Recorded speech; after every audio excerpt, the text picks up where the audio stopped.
Live. And our Hangout on Air is live this April 14th.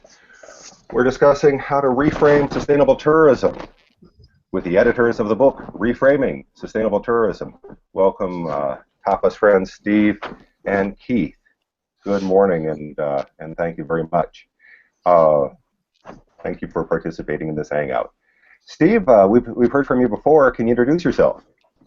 Yeah, I'm Steve McCool. I've obviously been around a little bit because I've got all this gray hair on top of me. I am a professor emeritus at the University of Montana in the same department that Keith is. My background is basically for about 45 years or so working with protected area managers on visitor and tourism management issues, thinking about new ways of doing planning, and also some new ways of thinking about public engagement in planning and management. Thank you. Keith, can you introduce yourself? Sure, of course, Ron. I'm Keith Bozak, and as Steve said, I'm an associate professor at the University of Montana in the College of Forestry, and I came to the College of Forestry about 9 years ago, just as Steve left, as a matter of fact, and I have a geography background, so my background is in conservation and development broadly, and so my interest in tourism has to do with tourism as a form of development that depends on the conservation of resources, particularly nature-based tourism. So I really like to say that I work in that intersection of conservation and development. So that often includes tourism, nature-based tourism, sustainable tourism, ecotourism, but also I work a lot with protected areas, protected area conflicts, protected area management, things like that. And a lot of my work that I do is in India. Okay, and how India? How? That's a really good question. I've had a relationship with India, I guess I should say, for over 20 years now. I originally went as a tourist, right, for mountaineering, and sort of fell in love with the place. I did both my master's and PhD work in the Himalayan region in northern India, and yeah, have just developed long-term relationships there over the years. Well, that's fascinating. My first and only trip to India was for the COP11 in Hyderabad. And just, fascinating issues. I want to come back to you on that. Well, tell me, Steve, tell me a little bit more about this book. What is it? Yeah, how was it written? Thank you, Ron. And again, it's a great pleasure to be here and to do this. The book, Reframing Sustainable Tourism. You've seen the poster. This is the actual book here. We both Keith and I, as you can see, have some experience in a variety of situations dealing with the issues of conservation and protected area management, as well as development. I think Keith has more on the development side, community side, and I have more on the protected area side, so we complement each other pretty nicely. One of the things I did a number of years ago was to work with our state's tourism industry as the director of the University of Montana Institute for Tourism and Recreation Research. And in that tenure, in that position, I began to ask a bunch of questions about what it was that we were trying to achieve, not just through the research, of course, but through the tourism development as a whole. And at the time that that institute was developed, which was in the mid-1980s, Montana's economy was in pretty terrible shape. There was actually net out-migration from the state, and tourism was seen as a way to boost the economy and boost opportunities for people to gain income and to be able to survive. And as a result of that, I started asking questions, what's the purpose of tourism, whether it was sustainable or not, whether you add that word to it or not.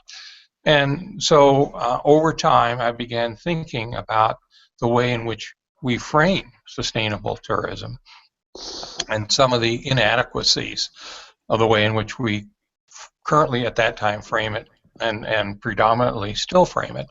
So let me just show you this one little village here in Montana. If I can get to the share the screen. I don't know where the share the screen app is. Fortunately, Ron, can you help me? Maybe I just do this. Sure. Yeah, you hover the widget on the left side of the screen, and you choose that Okay, green arrow. can you see this? No, you cannot see that. Okay. The widget on the left side of the screen, Well, you have to choose three dots. It's a green box, white arrow. Ah, okay. And then you select, hopefully, an already open document. Well, give me the choice of these photos that I developed, unfortunately. So I don't know how to work there. Let's see, this is going. Okay, let me take you work on that, and let me say a message to our viewers. If you have any questions, please use the Q&A app. We welcome them. And a reminder, these Hangouts are a regular feature from Planeta.com and the Planeta Wiki. I've had the good fortune of knowing Steve for a number of years through the TAPAS group, the Tourism and Protected Area Specialist Group. And again, it's a great honor and fun to have these technical glitches with Steve and Keith. And okay, do you see it? We're excited to share this with you. So viewers, thank you, and please ask a question either now or later on. Here we go, Steve. Yeah. Where are we? Yeah. Okay. Yeah. So in the book starts out by talking about this small town of Whitefish, Montana, which was established by Euro-Americans back in the 1880s, and it was originally established by people who were interested in cutting the timber that grew near, in, and around this town. In fact, the town's name initially was called Stump Town, for all the stumps that were left by timber harvesters. And the question I started asking is, well, Whitefish is still here, but has it been sustained? And if it has been sustained, what has been sustained? So this is Whitefish a long time ago, well over 100 years ago, about the time they got electricity, and you can see a water plug, still had dirt roads, that sort of thing. It was also a major railroad division point, so the railroad was very important in that. But in the 1940s, the late 1940s, after World War II, the mountains in the background became developed as a ski area, which is which initially was called Big Mountain, and now it's called Whitefish Mountain. So let me see. So this is what Whitefish kind of looks like now. You see that the architecture, they've tried to retain a lot of the architecture from the late 19th, early 20th century. The railroad still kind of goes through there, but not as much as it did. You've got an old diesel electric locomotive in the background there at the end of the street. And then above this, the mountains show the ski runs for Whitefish Mountain. And this town is about the same population as it has been for a long time. It's about 6,500 people. It has, of course, grown quite a bit in terms of outside the municipal boundaries, but inside it's basically the same size. But it's totally transformed for the kind of from the kind of community that it was a long time ago. And the question is, what is it, if we were to call this an example, almost 140 years of history of a community that's lasted, of sustainability. The question then is, what has been sustained? And so these kinds of questions started bouncing around in my mind. And there's a long history to this, which is also detailed in the first couple of chapters of the book, the whole history of where did the idea of sustainable tourism come from.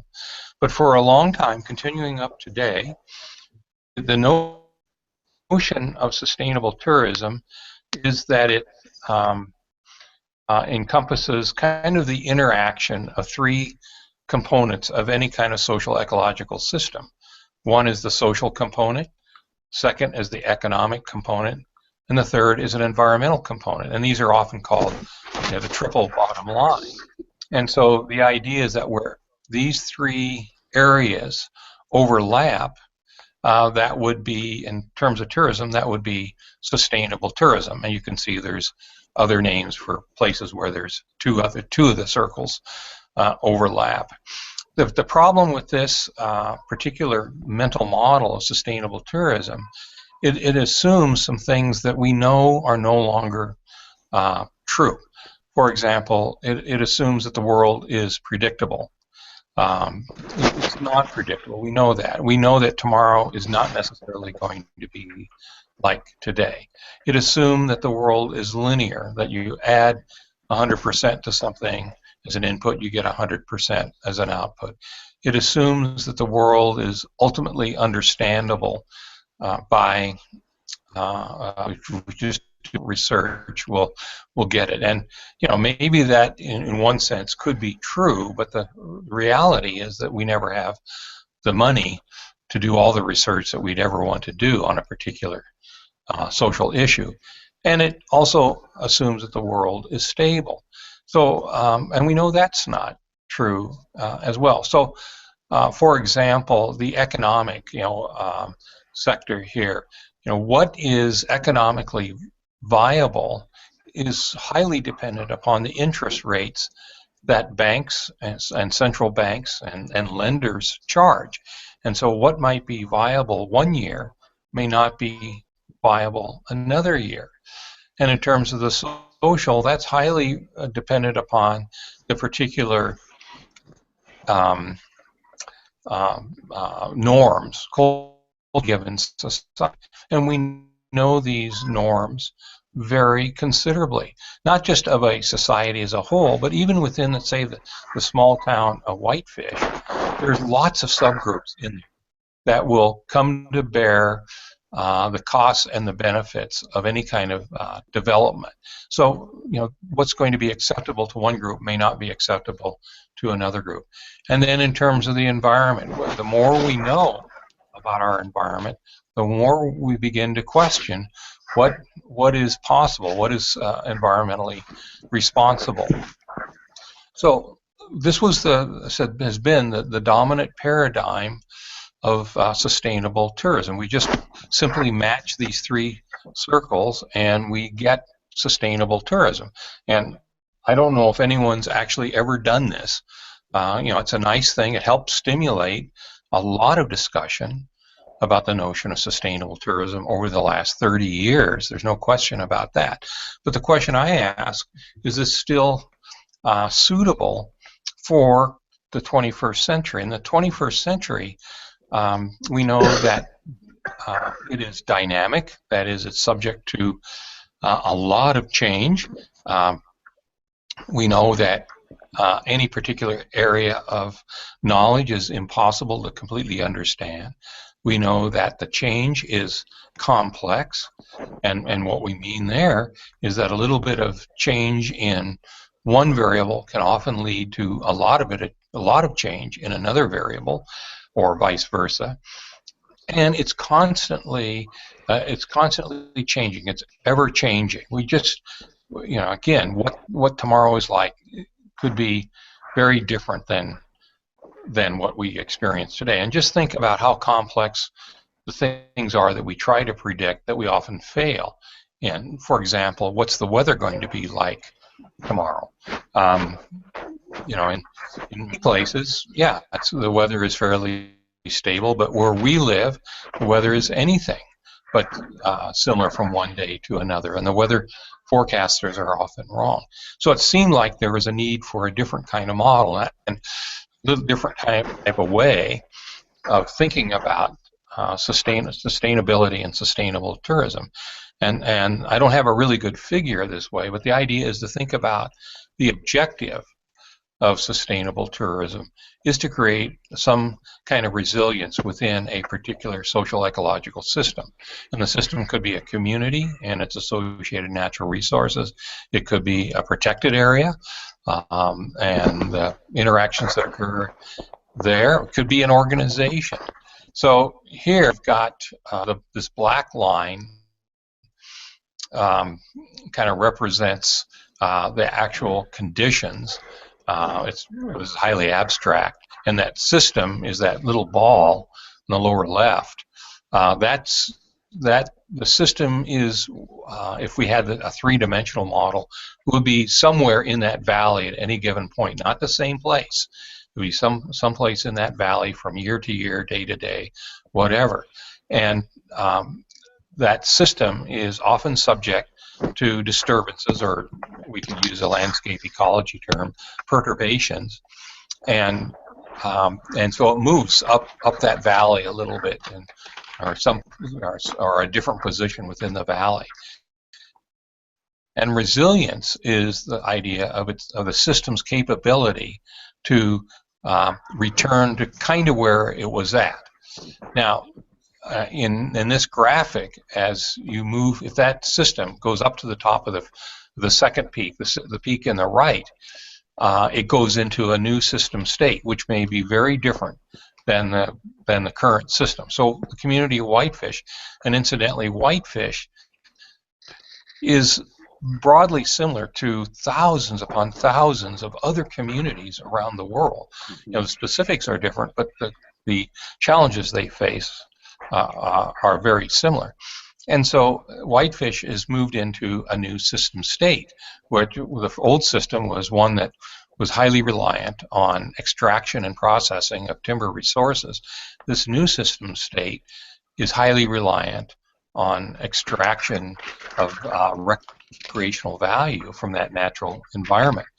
And so it's, you can see from this, to get Whitefish back to where it was in its original state would require it to be moved over some kind of threshold, and it would fall back into that. Well, that's unlikely to happen because the new system state is probably irreversible. So the idea here was to think, again, what is the purpose of sustainable tourism? What is it that we're sustaining? And so we kind of structured the book around this notion of building resilience, because these communities and the people within them, the agencies, the protected areas, the businesses, are so subject to many outside disturbance forces that just simply saying we can find the intersection of three circles is not adequate. We have to think about helping these communities and other parts of the system respond to these disturbances in a way that hopefully would retain the system state in which the people have adopted. So that's kind of what the reason. This is wonderful. Question number one: is this your original graphic, Steve? No, this is not my graphic.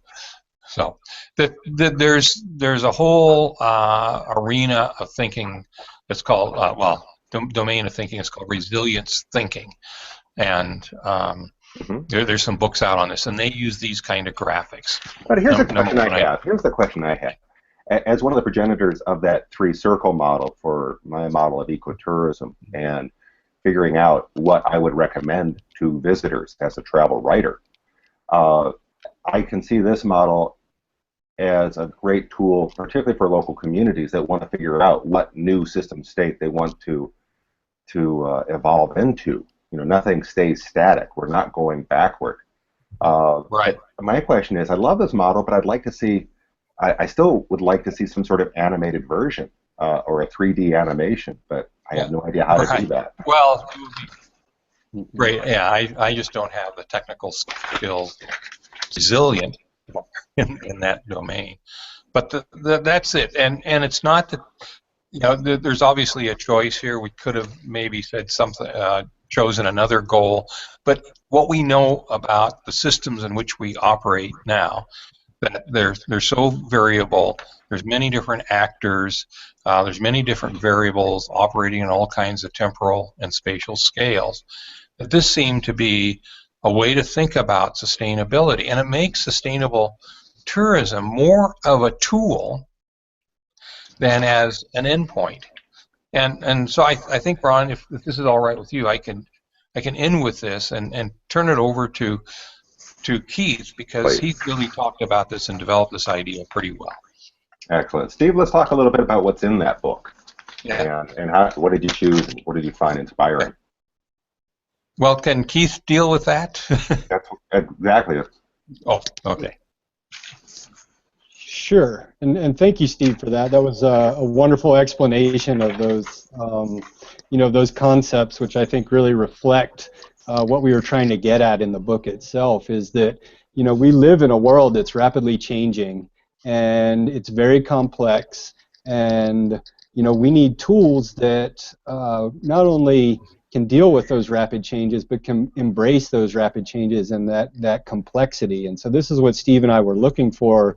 When we began writing this book, or what are some of these tools that we can use that not only address ideas of complexity and rapid change, but actually embrace those ideas of complexity and rapid change. And so, the first few chapters of the book deal with just sort of us setting up our frameworks, and we really tried to use, like Steve said, some concrete real-world examples for the readers, because we feel like that's very important to show not only the complexity and things like this, but also the similarities, as Steve mentioned, with sites all over the world. And Steve talked about Whitefish, and in my chapter I talked a lot about the Nanda Devi Biosphere Reserve in India, where I've been working for about 15 years now, and just the rapid changes I've seen there, the reasons for these folks wanting to pursue sustainable tourism. And it was while there were lots of similarities, there were also some differences as well in the Nanda Devi Biosphere Reserve. And I think using this sort of systems approach and focusing on resilience, and being able to set this up at the beginning of the book with some case studies was really helpful for us in terms of our conceptualization, and hopefully helpful as well for the readers. And we did, like I said, really tried to focus on tools and what types of tools could be used. And so the second section of the book, after the introduction, focuses on frameworks, right? What types of frameworks can we use, as tourism as a development strategy, or frameworks for community participation, frameworks for the supply side, tourism operators, and then also frameworks for tourism and how it operates in protected areas. And so, the second part of the book really focuses on those frameworks. And then the third part of the book, we basically invited some authors in to give us some case studies and to look at the diversity of sustainable tourism, or I probably should say the pursuit of sustainable tourism around the world, so that we could see all of the issues, all of the complexities, all of the different systems, the politics and sort of the underbelly of sustainable tourism as well. And I think those case studies really did a good job of that. And then, we do have a concluding chapter that Steve and I co-wrote that really revisits, in the context of these frameworks and all of the tools that were developed within the book. It revisits the case studies of Whitefish and the Nanda Devi Biosphere Reserve, and really we tried to show how some of these tools could be applied in these specific areas. Excellent. Can you tell me the specifics about the book? Who was it published by and how it was written? Sure, I'd be glad to. The book's published by Springer, and it was an edited book, a volume that Steve and I put together. And it was, I think, roughly a 3-year project, Steve, something like that. And we were, really fortunate to have a good group of contributors. And so the way we went about this book, I guess getting together contributors was, very early on, I actually organized a session at the Association of American Geographers Conference. I believe this was 2012 or 2013, and it was a session basically dealing with reframing sustainable tourism, and chose some of the papers from that session and invited them to write chapters for the book, and those came out as case studies. And then, and then Steve, through his many contacts in the world of sustainable tourism, invited some authors to develop chapters on the frameworks for us. And after 3 years, it all sort of came together, and we ended up with the book. Fantastic. Ron, I'd just like to add something, is that there are lots of books out on sustainable tourism, and a lot of the books are composed of case studies, particularly at the community level, and they're all wonderful case studies. But one of the issues that we're confronted with, if we make these kind of assumptions about the nature of the world, is that there's one of the things that we need to think about resilience is critical thinking skills. That's building our social capital. And in fact, we do have an author, Martina Schakia, from Germany, who wrote a chapter on the notion of social capital using some case studies in Nepal. But we have the idea of these frameworks are to help develop and apply critical thinking skills. So if we're in that trough that I just showed, and we're getting buffeted, that ball, that's the state of the system all around inside of that trough, that little valley, then how do we respond?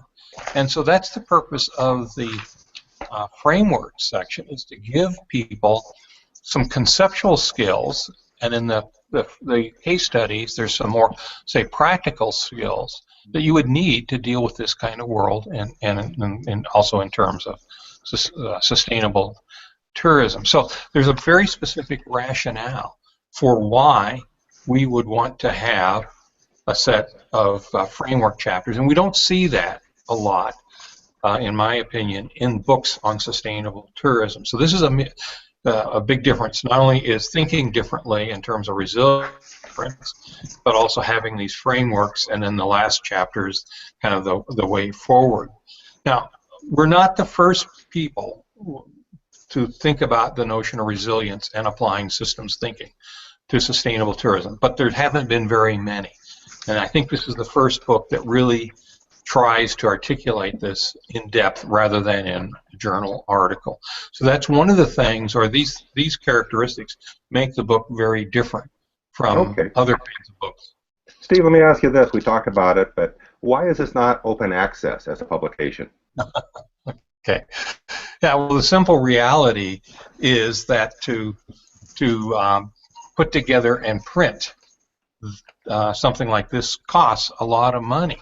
And neither Keith or I have the funds in our bank accounts to get this printed up and distributed, and so we don't have the distribution channels, period. Even if we could figure out how to print it up, you have to go through a lot of marketing, and you have to have distributors that are in the books, into books, and so on. You have to sell wholesalers on this, and so on. We don't have that kind of expertise. So that's why it's a book for sale, just like probably 95% or 99% of all books that are published. And now, all right, wait a second. That's great, but I want to get out. I know we have limited time, so let's look ahead a year from now. It's 2017. It is the UN declared International Year of Sustainable Tourism for Development. Brainstorm with me. What would you like to see come out of it that connects to your book and what your findings? Well, I'll say something, then Keith, you can say something. I'd like to see some serious, critical, and I don't mean negative, but critical discussion about what it is that we're trying to sustain. And in this case, the title implies we're almost trying to sustain development. But what is it about development that we're seeking? And is it income equity, which seems to be a big issue right now? Is it a quality of life? Is it this notion of community resilience, or I should say more generally, social ecological system resilience? I'd like to see some fairly substantive discussion about that. Some really self-reflection on whether that model that we've been operating on for 30 years or so is really appropriate, or if something else, such as what we've suggested here, is more appropriate for the 21st century. Keith?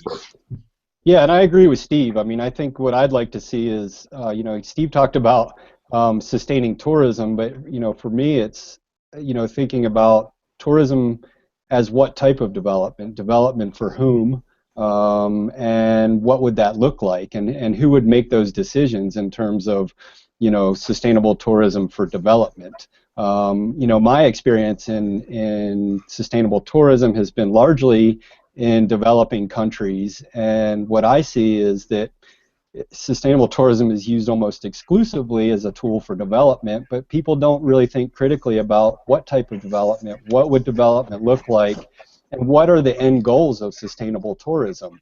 Many times people will tell you the end goal is to get a job. And when you ask people, well, if you get a job, what would you do with that money? What would you like to do? People will say, I want better education for my children. I want better access to health care. I want better sanitation, those types of things. So I think we really need to critically examine what we mean by development as well when we talk about sustainable tourism for development. I'd really like to see that conversation occur. Yeah, Ron, Keith is just right on this. A long time ago, I did a little study in Montana, and I asked people, what is it that tourism should sustain in the state of Montana? And I thought that a good response, and this was included in the list, I generated a whole list, a good response was like a high school education or access to health care, something like that. And most of the people who worked in the tourism industry just did not see a connection between tourism activity and those kinds of things. But of course there can be. We take revenues that are gained, for example, from tourism through taxes or whatever, and we invested it into whether it's healthcare or education or good roads or whatever.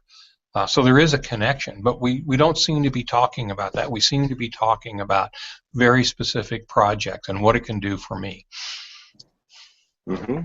Let me ask you, I'm a little bit skeptical now. Does sustainable tourism have a future? Well, there are some people who feel that the concept has very little utility.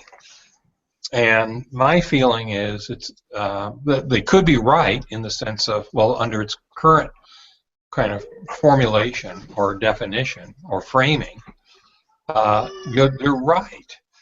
Because simply seeking three circles, the intersection of three circles, or saying that small business is always better, smaller is better, may or may not be true. Those kinds of things don't really work, and they do not get at, again, this fundamental question of what is it that we're trying to sustain when we engage in this kind of economic development activity.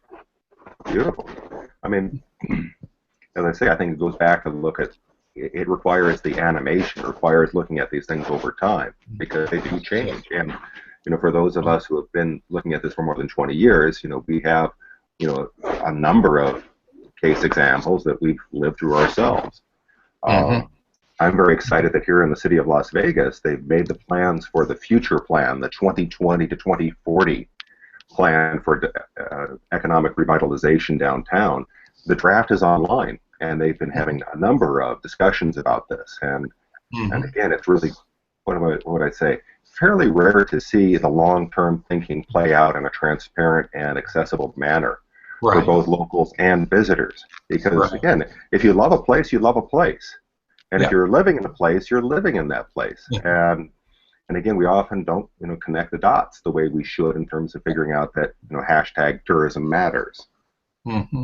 All right, here's my question. What would you like to see come out of the IUCN Congress in Hawaii and the CBD COP13 in Cancun? I'm not sure what it's capable of coming out with.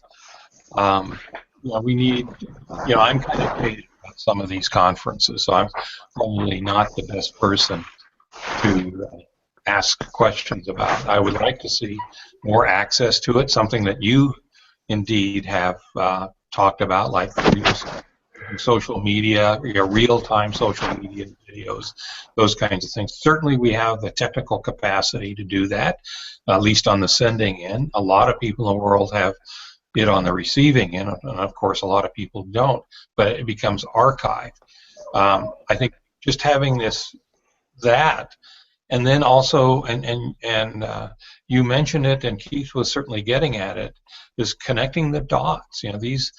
these discussions need to start connecting the dots. And in my experience, again, I've seen many different case studies, and they're not connecting the dots. They're very nice case studies about what happens in a small village in a undeveloped area.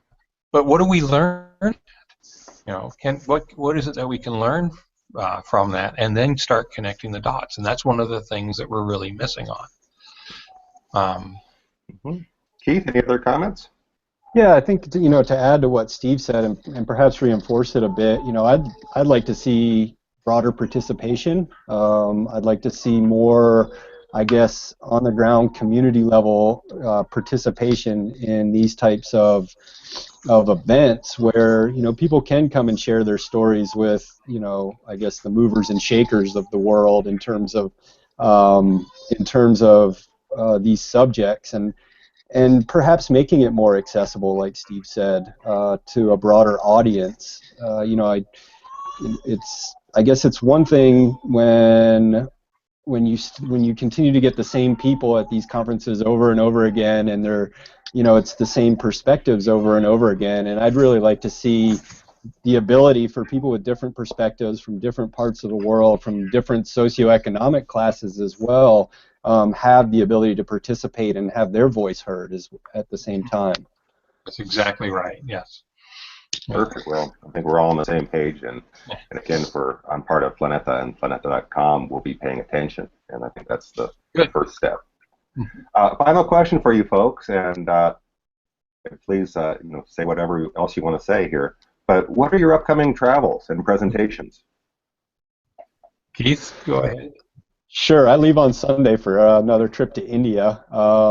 This trip to India, though, as a matter of fact, will not be tourism focused. It'll be some work that I've been doing in various watersheds in the Himalaya on perceptions of climate change impacts, those types of things, which to some extent does deal with tourism.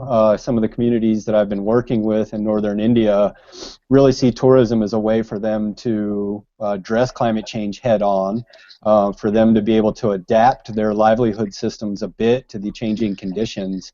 So while I'll be spending a couple of weeks in India collecting data on people's perceptions of climate change, tourism always comes up in this conversation, particularly in northern India, where they have so many resources and so much demand from tourists.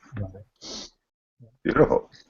And Ron, I will be a few days after Keith leaves for India. I'm leaving for the Amazon region of Brazil. In fact, I'll be at the mouth of the Amazon in two contrasting situations for a few days in the city of Belém, which is about a contemporary city of about 2.5 million people, and then for about 6 days I'll be just across from the Amazon, south of it, in a tiny little village called Soré. And Soré is a village in which people are still heavily reliant on subsistence natural resources, primarily crabs, and it's surrounded by what's called an extractive reserve, which is a piece of public land in the Brazilian system of their conservation units, which is built around communities that are still subsistence oriented, and working with those communities to figure out ways to make sure their use is sustainable. And in that case, this community is trying to figure out how do we improve our attractiveness as a destination for visitors, maybe just from Belém or other places in Brazil primarily. Now, we're not really there for a development activity. We're there for some training courses for their park and national forest and extractive reserve staff. But we will be interacting with the community this whole time. The community will be very much part of the course in terms of not them being told, but them telling us about what are the important things for their community, and then there'll be some ideas that we share with them at the end of this. So that's where I'm headed on the next trip. Fantastic. Is there anything else you'd like to add before we wind this up? Well, to be perfectly blunt about it, There is this book for sale at the Springer site, so I think it's got some good ideas in it. It'll be a bit provocative for some people. And so you go to the site and you can buy an electronic copy, which is cheaper, or you can buy individual copies, or individual chapters, excuse me. So that's enough for the commercial. Anything else, Keith?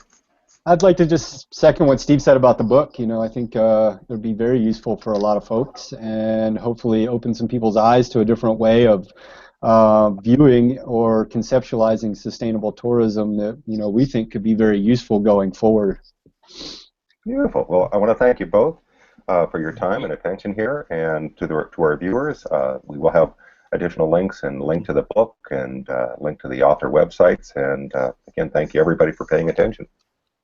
Hey, thank you. Yeah, thank you.